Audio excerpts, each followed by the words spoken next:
ऐसे नहीं कर सकते ना हम लोगों के लिए हिजाब कोई छोटी बात नहीं है, ये लोग जबरदस्ती कर रहे हैं।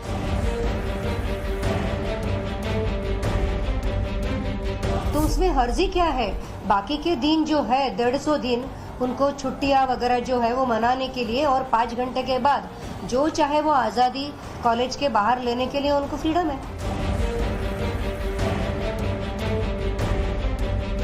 ड्रेस कोड फॉलो करने के लिए आप तैयार रहेंगे? वैसे नहीं, तो मन तो नहीं है, लेकिन नहीं करेंगे फिर भी।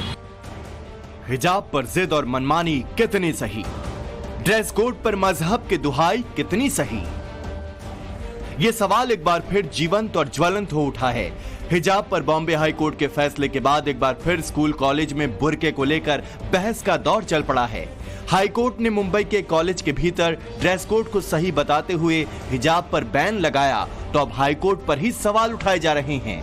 एनजी आचार्य और डी के मराठे कॉलेज की मुस्लिम लड़कियों ने शिक्षा के ऊपर हिजाब का समर्थन करके आर पार की लड़ाई का ऐलान कर दिया है। तो अब क्या कर सकते हैं, अब जो भी होगा देखना पड़ेगा। वैसे तो हम लोगों ने बोला था टीचर्स को, तो टीचर्स ने बोला हम कुछ कर नहीं सकते। अभी आप ड्रेस कोड फॉलो करने के लिए तैयार रहेंगे? नहीं, ऐसे नहीं कर सकते ना हम लोगों के लिए हिजाब कोई छोटी बात नहीं है, ये लोग जबरदस्ती कर रहे हैं। ये लोगों ने क्या किया कि जब भी जितने भी हम लोग मुस्लिम गर्ल्स थे उन लोगों को बुलाया और बोला कि हम लोग कुछ नहीं कर सकते बेटा, आपको ड्रेस कोड फॉलो करना ही पड़ेगा। लेकिन हम लोगों ने बोला कि कोई छोटी बात तो है नहीं, सिर्फ ड्रेस कोड, खाली हम लोगों को बोला जा रहा है कि ड्रेस कोड। लेकिन अभी हाई कोर्ट ने जो है वो अपना फैसला सुना दिया है। क्या करेंगे हम लोग, देखेंगे, कोशिश करेंगे, ऐसे इतने इजीली तो नहीं छोड़ सकते। बॉम्बे हाई कोर्ट ने हिजाब पर कॉलेज के आदेश में दखल देने से इनकार कर दिया, तो अब कॉलेज की मुस्लिम लड़कियों ने सुप्रीम कोर्ट का दरवाजा खटखटाने की बात कही है। हिजाब पर बॉम्बे हाई कोर्ट के फैसले पर देश के अलग अलग शहरों के मुस्लिम लड़कियों का रिएक्शन क्या है, ये भी आपको आगे बताएंगे। पहले समझिए बॉम्बे हाई कोर्ट ने अपने फैसले में क्या कहा। स्कूल कॉलेजों में ड्रेस कोड सही है, ड्रेस कोड के किसी भी मौलिक अधिकार का हनन नहीं होता। ड्रेस कोड अनुच्छेद 19(1) अभिव्यक्ति की आजादी और अनुच्छेद 25 धार्मिक स्वतंत्रता का उल्लंघन नहीं माना जा सकता। टाइम्स नाउ नव भारत की टीम ने इस फैसले को लेकर जब कॉलेज की मुस्लिम छात्राओं से बात की, तो छात्राओं ने कहा कि हिजाब बैन पर हाई कोर्ट का ये फैसला सही नहीं है। इतना ही नहीं, जब उनसे सवाल किया गया कि शिक्षा के बाद अगर उन्हें ऐसी नौकरी मिले, मसलन पुलिस, सेना या फिर किसी कॉर्पोरेट दफ्तर में जहां ड्रेस कोड अनिवार्य हो, तो वो क्या करेंगी, तो जवाब क्या मिला ये भी सुनिए। ऑफिस में जाएंगे तो वहाँ पर आप हिजाब में जाएंगे या ऑफिशियल ड्रेस कोड में जाएंगे? वो जब ऑफिस जाएंगे तब हम लोग अपने आप को उस हिसाब से ढाल लेंगे या फिर फ्रीलांसिंग करेंगे, घर बैठ के काम करेंगे। लेकिन अभी से ये रूल क्यों निकाला जा रहा है? तो अब कोर्ट ने तो फैसला सुना दिया, अब आगे क्या? अब आगे हमारे एडवोकेट से बात करेंगे क्या है। वैसे तो जो लोग गए हैं वो आएंगे तो फिर डिटेल पता चलेगी। सुना आपने, अब इसे जिद ना कहें तो क्या कहें, वर्क फ्रॉम होम, फ्रीलांस जैसे काम तलाशेंगे, लेकिन हिजाब नहीं छोड़ेंगे।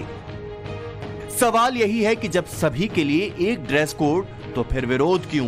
क्या शिक्षा के मंदिर को मजहबी अखाड़ा नहीं बनाया जा रहा? कॉलेज प्रशासन का भी कहना है कि मामला किसी के राइट टू चॉइस का नहीं। स्कूल में सभी स्टूडेंट के लिए एक ड्रेस कोड होता है जिसे सभी को मानना चाहिए। वहीं कॉलेज के बाहर सभी छात्रों की अपनी आजादी है। कॉलेज के बाहर तो कोई उन्हें पहनावे पर रोकने टोकने नहीं जाता। हम लोग ने ये बोला है कोई भी रिलीजन, कोई भी कल्चरल डिस्पैरिटी, ये दोनों भी नहीं चाहिए। और हम लोग ने ऐसा, अगर आप देखेंगे हमारा जो ड्रेस कोड का नियम है उसमें, कि हम लोग ने ये बोला है, न सिर्फ जो ज्यादा हाईलाइट किया जा रहा है कि नकाब, हिजाब या बुर्का, यही सिर्फ नहीं लिखा है हमने, बट ये भी हम लोग ने लिखा हुआ है कि ये स्टोल हो, बैज हो, कैप हो, एक्सेट्रा एक्सेट्रा, जिससे रिलीजन या कल्चरल डिस्पैरिटी मालूम हो जाए, ऐसा कुछ नहीं चाहिए कॉलेज के अंदर। आप कॉलेज के बाहर पूरे आप फ्री है। और ऐसा हम लोग ने कुछ नहीं बोला है कि सोमवार को पीला डालो और मंगलवार को नीला डालो, उसमें भी फ्रीडम दिया हुआ है। ये बोला हुआ है कि सभ्य और डिसेंट और in that is formal dress पहन के आए। असल में पूरा विवाद तब शुरू हुआ जब मुंबई के चैम्बूर ट्राम्बे एजुकेशन सोसाइटी के एनजी आचार्य और डी के मराठे कॉलेज ने छात्रों के लिए ड्रेस कोड लागू कर दिया। इसमें सिर्फ हिजाब, नकाब और बुर्का ही नहीं, स्टोल और कैप को भी बैन कर दिया गया, जिसे स्कूल की ही 9 स्टूडेंट्स ने हाईकोर्ट में चुनौती दी। छात्राओं ने दलील दी कि इस्लाम में हिजाब अनिवार्य है, लिहाजा ये पाबंदी उनके धर्म का पालन करने के मौलिक अधिकार का उल्लंघन है। वहीं कॉलेज ने दलील दी कि किसी एक धर्म के लिए नियम नहीं, सभी धर्मों के लिए लागू किया गया है। छात्राओं ने इसे उनके राइट टू चॉइस के खिलाफ बताया। वहीं कॉलेज ने दलील दी कि फैसला ड्रेस कोड के लिए लिया गया है। छात्राओं ने कहा कि कॉलेज ने मनमाने और गलत तरीके से नियम को लागू किया। वहीं कॉलेज प्रशासन ने कहा कि क्लासरूम में सभी के लिए ड्रेस कोड का नियम लागू किया गया। सवाल यही है कि क्या मुंबई में भी कर्नाटक जैसा विवाद खड़ा करने की कोशिश जानबूझकर की जा रही है? आपको याद होगा साल 2022 में कर्नाटक में भी हिजाब को लेकर बड़ा बवाल हुआ था। तब तत्कालीन सरकार ने स्कूलों में अनुशासन कायम करने के लिए यूनिफॉर्म के पालन का आदेश दिया था। तब मुस्कान खान नाम की लड़की पोस्टर गर्ल बन गई थी। अल्लाहू अकबर के नारे लगाकर हिजाब के समर्थन में आई मुस्कान खान को न सिर्फ देश में बल्कि पूरी दुनिया में हिजाब गर्ल के नाम से सुर्खियां मिली थी। अब विधानसभा चुनाव से पहले वही माहौल मुंबई में बनाया जा रहा है। हिजाब का मुद्दा जैसे ही सामने आता है, तुष्टीकरण की दुकान भी खुल जाती है। कभी कभी लगता है कि ऐसे मुद्दों के पीछे कोई ताकत काम कर रही हो। मुस्लिमों के रहनुमाई का दावा करने वाले सियासतदान तो ऐसे मुद्दे हाथों हाथ लपक लेते हैं। वो पहन के आएंगे, अपना जो भी ड्रेस कोड होगा स्कूल का वो पहन के आएंगे, लेकिन ऊपर उनको हिजाब पहनने के लिए इजाजत होना चाहिए। सर, कॉलेज का कहना है कि गेट तक वो हिजाब पहन कर आए, लेकिन अंदर आकर वो हिजाब उतारकर फिर क्लास में बैठे। आप ठीक विपरीत बोल रहे हैं कि वो यूनिफॉर्म पहन के आएंगे, क्लास में उनको हिजाब पहन कर बैठे। हिजाब पहनने की इजाजत होना चाहिए और हम सुप्रीम कोर्ट से कोशिश जरूर करेंगे।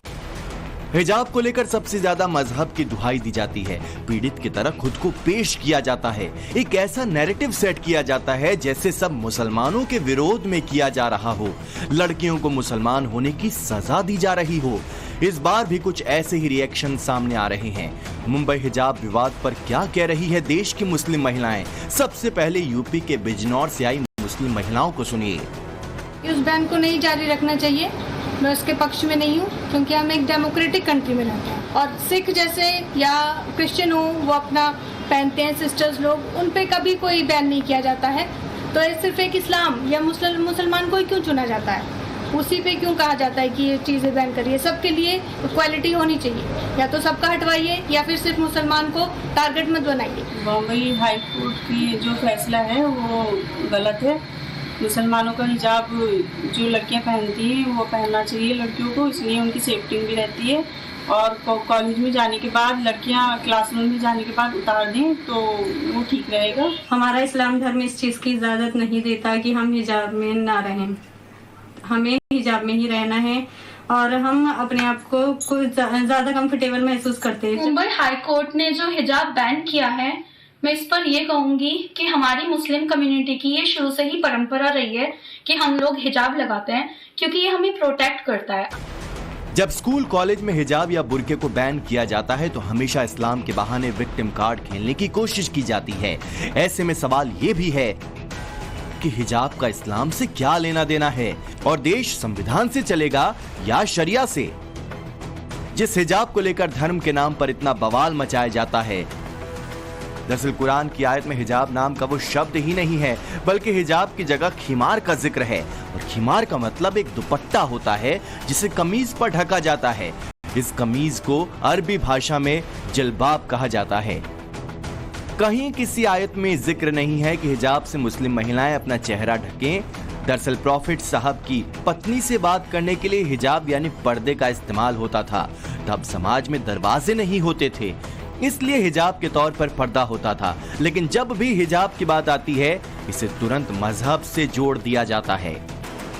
इस्लाम में हिजाब पहनना ज़रूरी है। हाई कोर्ट ने के अनुसार जो है उन्होंने बहुत गलत फैसला लिया है। हिजाब जो है देखिए हमारे मज़हब में है और इसको पे बैन लगाना बहुत गलत है। हम इस फैसले को नहीं मानेंगे। स्कूल कॉलेज में जो चल रहा है कि बैन होगा, ऐसा नहीं होना चाहिए। सर, हिजाब तो हमारा मज़हब है, हम अपने हिजाब को कैसे छोड़ सकते हैं? हम अपने कोर्ट के विचार को भी मानेंगे और अपने हिजाब को तो हम छोड़ ही नहीं सकते किसी भी हालत में। जिस तरह से कर्नाटक की तर्ज पर मुंबई के स्कूल से जुड़ा हिजाब विवाद तूल पकड़ता जा रहा है, उसे मुस्लिम लड़कियां स्कूल कॉलेज से जुड़ा सिस्टम मानने को तैयार नहीं। सबकी जुबान पर सिर्फ एक ही शिकायत है, क्योंकि वो मुस्लिम हैं, इसीलिए ये सारी कवायद उन्हें परेशान करने के लिए है।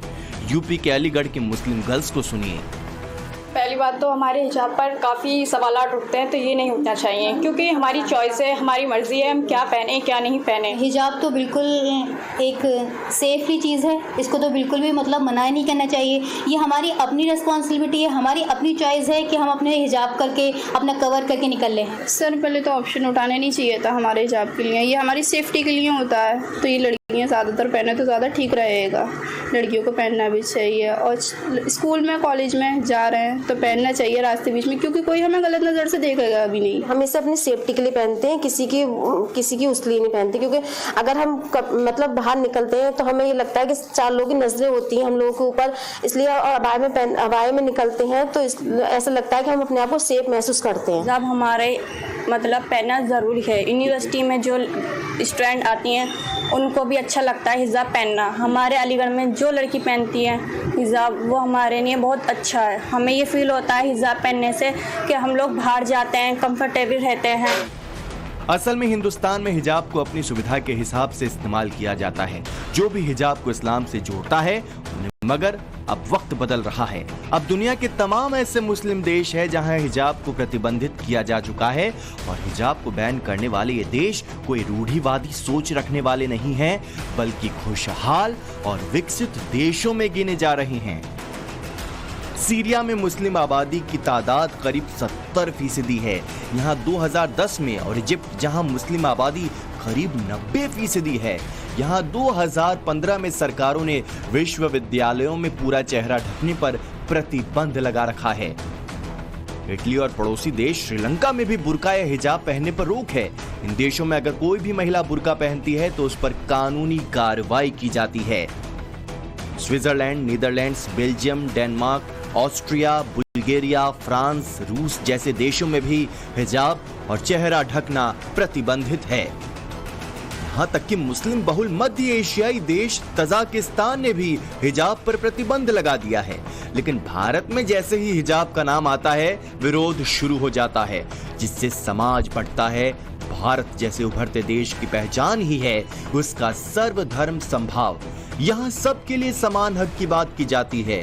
प्रधानमंत्री मोदी का पीएम आवास अगर हिंदुओं को मिलता है तो उसमें मुसलमानों को भी उतना ही दिया जाता है।